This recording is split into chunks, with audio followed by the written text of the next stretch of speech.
Hey guys, thank you so much for joining me. My name is Igdalia, and I have a very great guest with us today.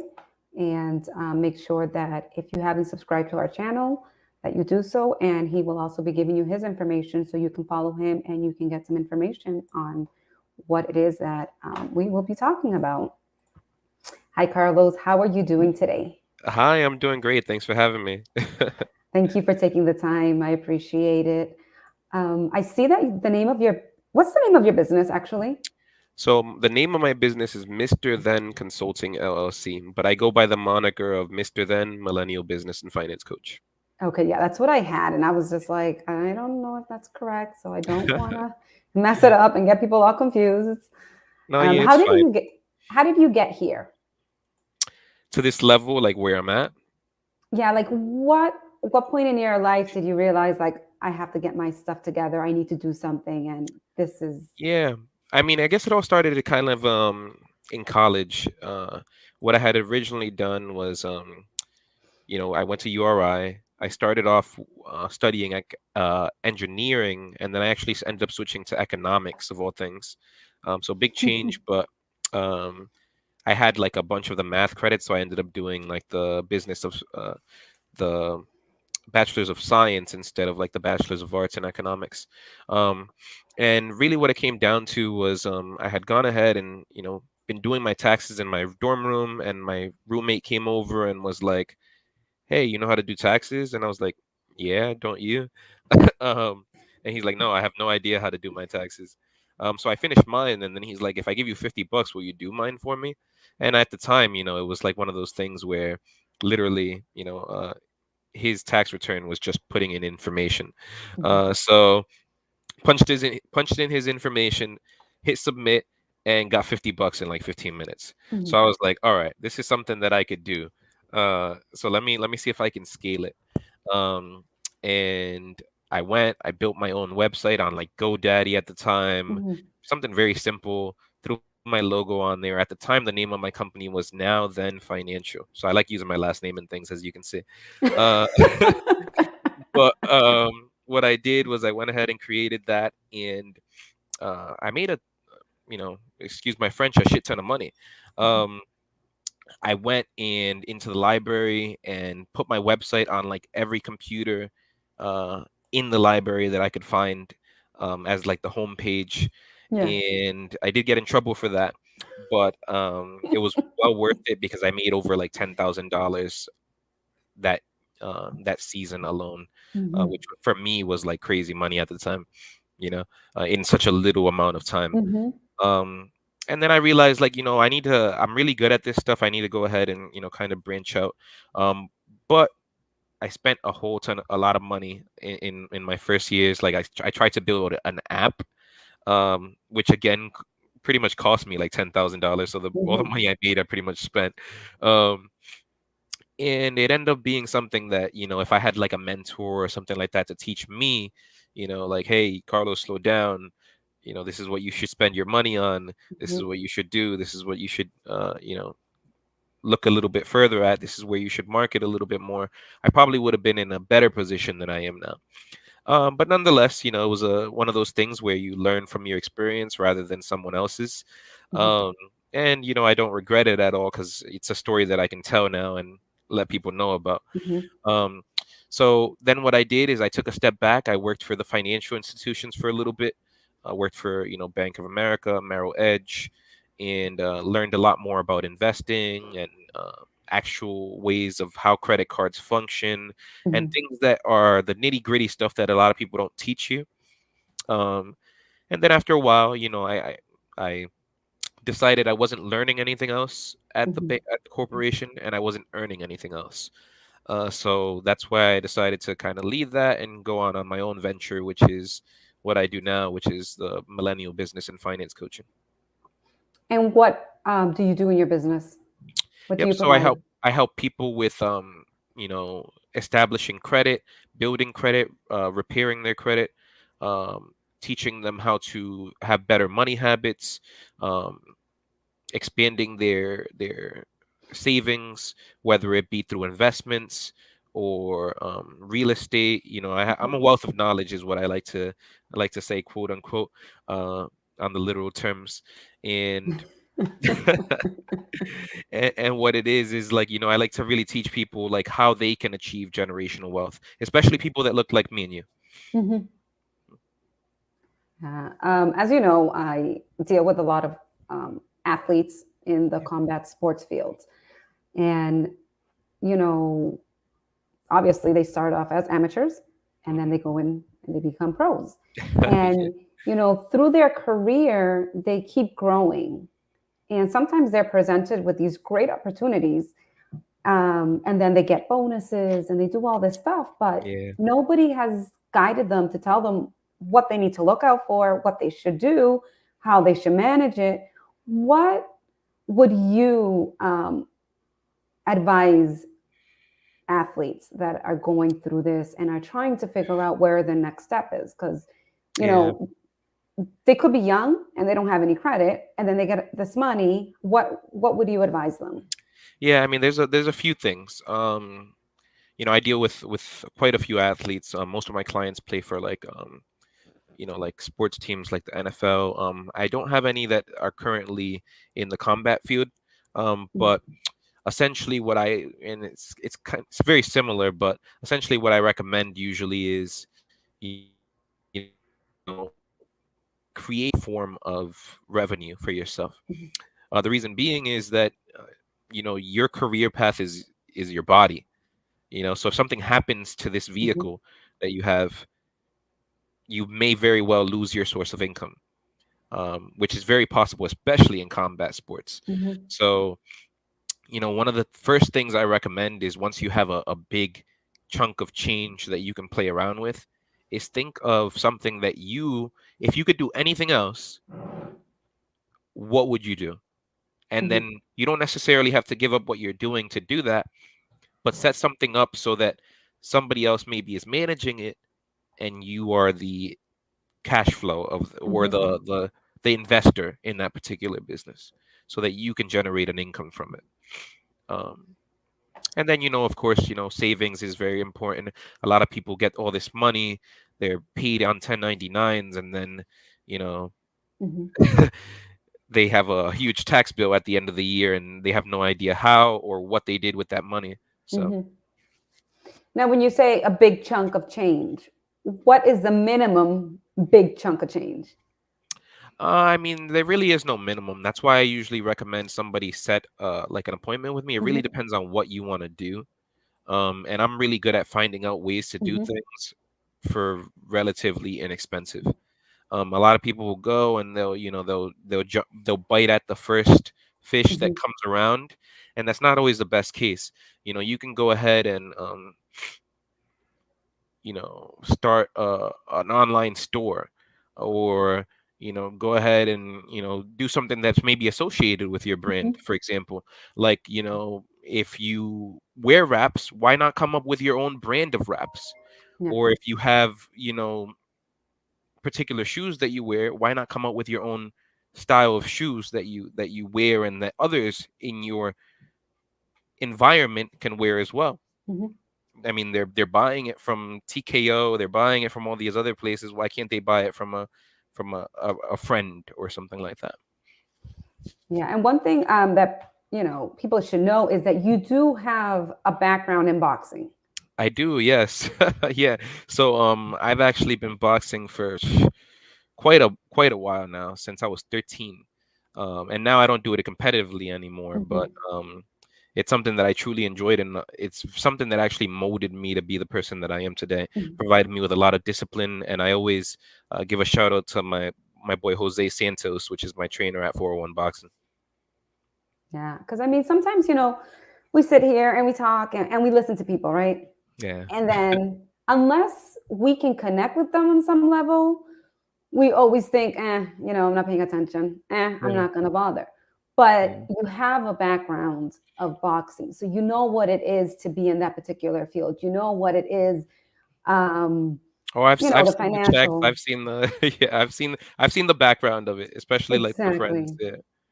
Yeah. So that way you have that that hidden knowledge that not everybody has, Sure. that you can actually, get in tune with, and you can, relate to these athletes and let them know, hey, these are the long-term benefits of Hmm. having this financial advisor, financial knowledge, or the coaching. Now, when a person is looking to, like you said, take their big chunk of change and invest it and do all these different things, Yeah. um, how how would you present it to them to let them know that there are long-term benefits? Because a lot of people look at the instant gratification of things, Yeah. and they want to see the results right now, and then it's all gone. I mean, that's something that, society nowadays is just accustomed to. Everybody wants Mhm, instant gratification. So it's something that, of course people want to see results right away. Um, but it really depends on what you're investing in. Like if you go ahead and you put some money in stock and, I can't give you financial advice right now, so this mhm, isn't financial advice, but this is mhm, just an example. mhm, Um, if you were to go ahead and take some money and put it into stock, and let's say for example you buy 100 shares of stock ABC. Well, if it's $5 and it goes up to $10, then you made $5 per share on every stock that you have 100 of them. So not to get all crazy with math mhm, on you, but um that could take a while to get to that $10. Whereas it could sometimes take a day. It really just mhm, depends on the stock and what's going on with the market and the news. And, there's a lot of things that are considered variables. mhm, But at the end of the day, what's important is that you had money and you put it into something that you believe will grow. And if you believe it'll grow most times, especially with stocks, for instance, whether they go down and up and down and up, for the most part, the stock charts go that way, you know.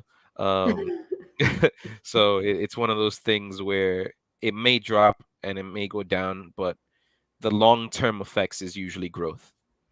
yeah. Now, how can someone take control of their finances? Like, By taking control of your finances. So what the biggest, most important thing to do is to create a budget. A lot of people don't do it, but it's something that's been preached for years, generations even.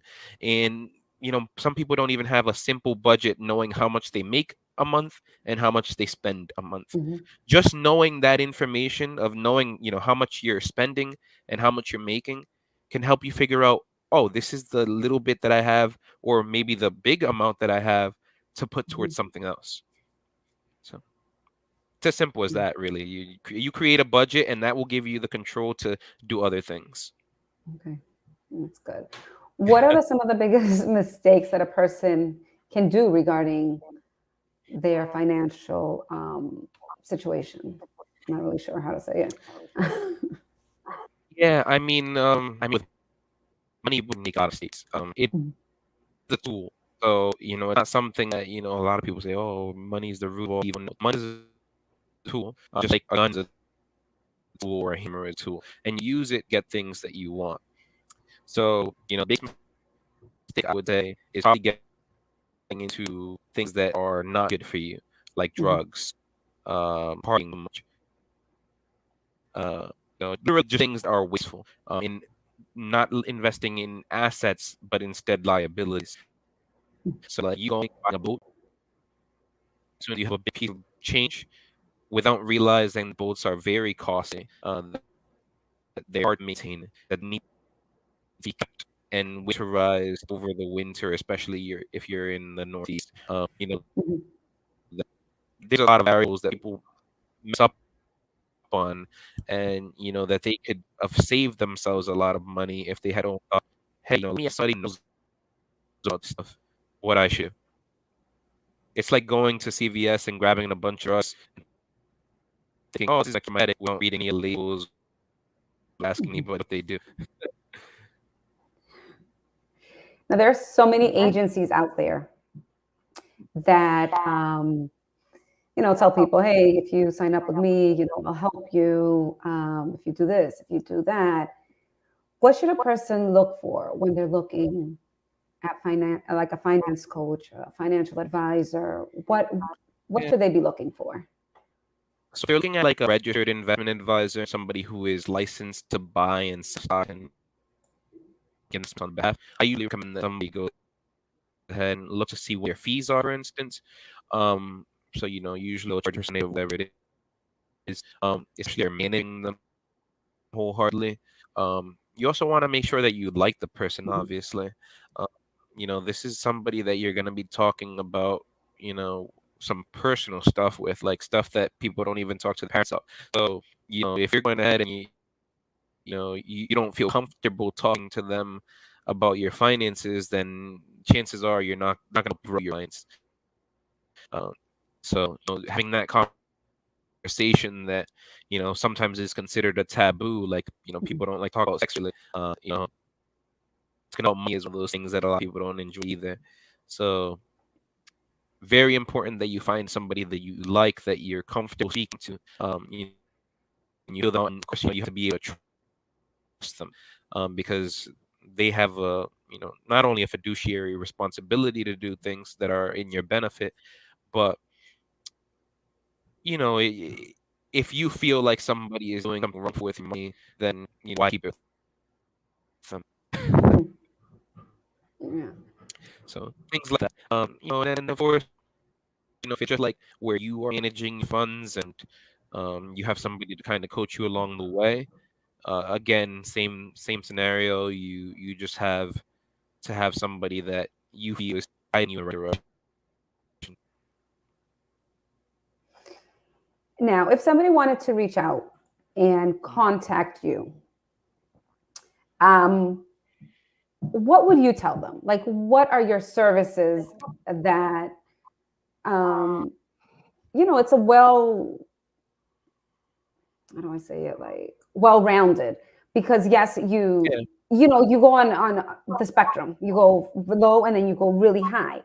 So you want to be able to reach all of these different um, yeah, people. How levels, would you? levels. Yes. So for me, I would say, I like my things. I help.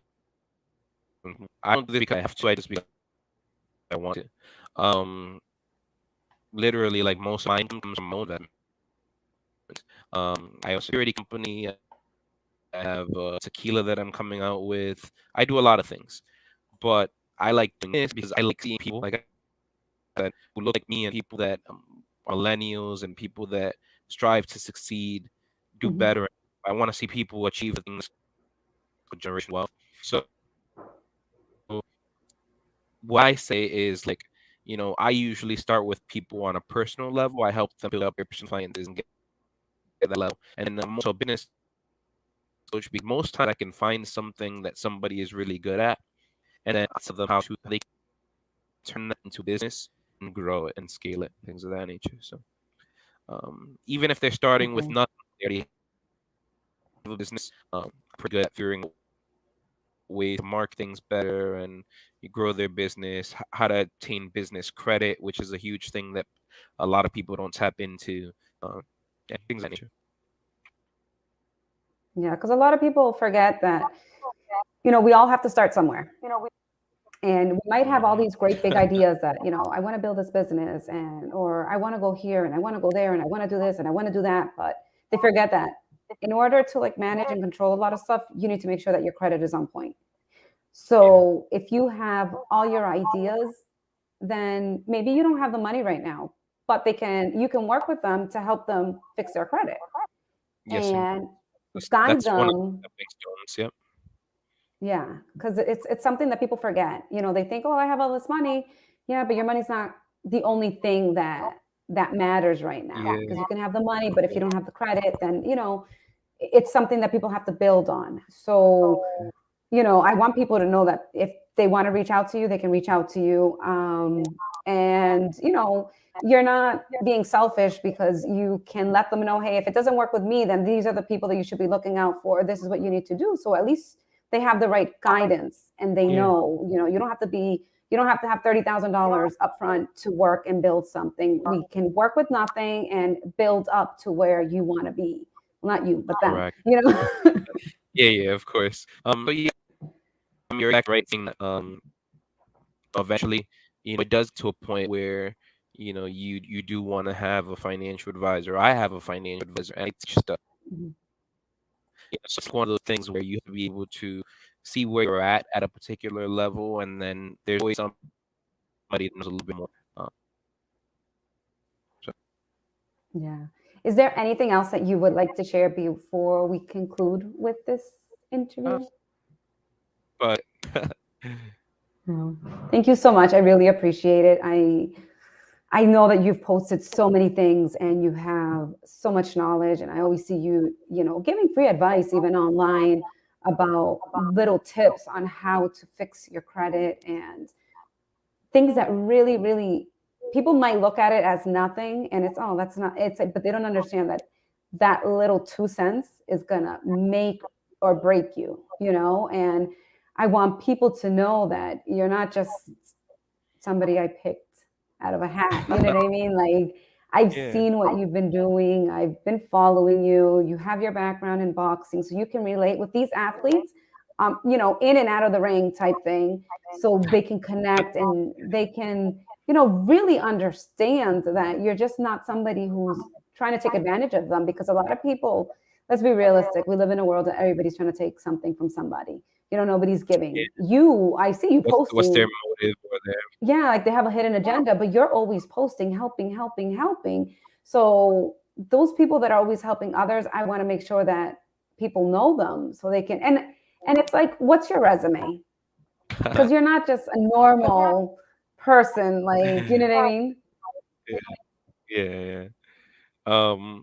I mean, I appreciate that. That means a lot. It is something that I work towards. If I could leave one piece of information, and this Yes. is kind of aside from the financial space, is that I actually have oath myself that I read every day, and it's stuff that I promise to myself to go ahead and accomplish, as well as help people. So like part of that is exactly that. Helping people is in my oath, Mhm. and it's putting the people before the dollar type of thing. Obviously, we live in a world where we need to make money, but people are more important. Mhm. Yes. Thank you so much. I really appreciate it. Will you send me your information so I can post it so people have a way to reach you? Because Please I do. know I think I typed it on here, right? I believe you Or you can. You might can have to- put it in.